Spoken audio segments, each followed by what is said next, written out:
Hello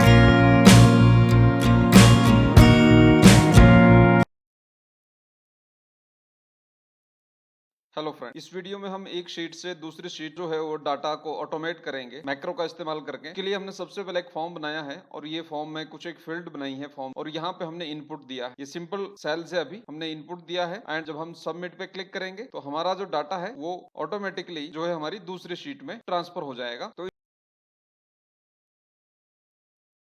वही अब इस चीज को करने के लिए एक न्यू शीट लेते हैं एंड का मैं नाम दे देता हूँ मैक, एंड इधर मैं नाम दे देता हूँ डाटाबेस 2। तो मैक्रो शीट में हमने इस तरह की फील्ड बनानी है आपने। मैं यहाँ से फिलहाल इनको कॉपी कर देता हूँ, केवल फील्ड्स को, एंड यहाँ पर इसको पेस्ट कर देता हूँ। आप किसी भी तरह का कॉम्प्लिकेटेड फॉर्म बना सकते हैं, बट फिलहाल ये समझने के लिए इट्स वेरी ग्रेट, और मैं ये वाला फिलहाल यहाँ से इसको डिलीट कर। तो ये हमारे पास इस तरह का एक सिंपल फॉर्म आपने बनाना है एंड यहाँ से अब हमने डाटाबेस 2 के अंदर इन फील्ड्स को ले जाना है। तो सबसे पहले हमने जो ये फील्ड्स है इनको कॉपी करना है एंड यहाँ पर डाटाबेस में आके आपने जहां से शुरू करना है, मान लीजिए A1 से शुरू कर रहा है तो यहाँ पे राइट क्लिक करके यहाँ पर ये जो नेक्स्ट ऑप्शन आ रही है ट्रांसपोज करना है, आपने इधर क्लिक कर देना है। अब यहाँ पर फील्ड ऊपर आ गया है, इनका विड्थ बढ़ाने के लिए आप डबल क्लिक कर दीजिए। इस तरह से ये हमारा पास यहाँ पर डाटाबेस 2 हमारा तैयार हो गया है। अब हमने यहाँ पर एंट्री करनी है, जो भी हमारे पास एंट्री है। मान लीजिए अगर हमने न्यू एंट्री इसमें नेम करते हैं सोहन एंड सिटी हम कर देते हैं इसमें शिमला, और कोई भी रैंडमली ईमेल एड्रेस टेस्टिंग के लिए मैं डाल देता हूँ यहाँ पर, एंड रैंडमली हम कोई भी कॉन्टैक्ट नंबर इसमें एंटर कर देते हैं। प्रेफरेंसेस हमने दे दिया किस, and contact method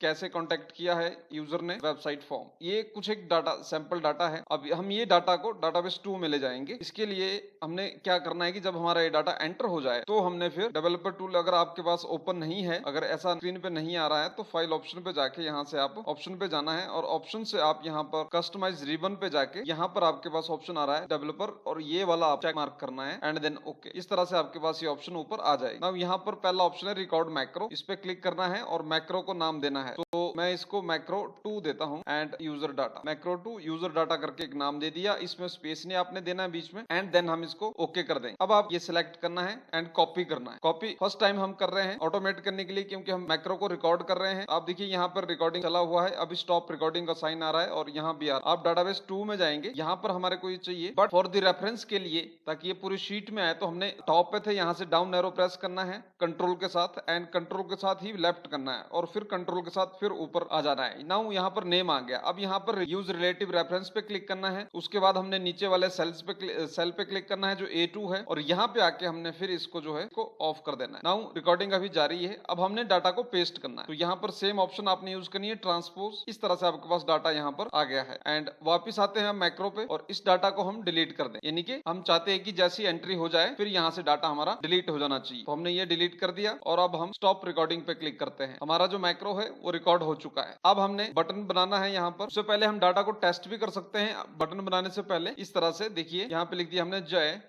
and city हमने लिख दिया आगरा, एंड रैंडमली हम कोई ईमेल एड्रेस लिख देते हैं यहाँ पे, एंड ये इस तरह से कॉन्टैक्ट नंबर हो गया, कॉन्टैक्ट मीडिया। एंड अब हमने मैक्रो चेक करना है कि हमारा मैक्रो चल भी रहा है कि नहीं।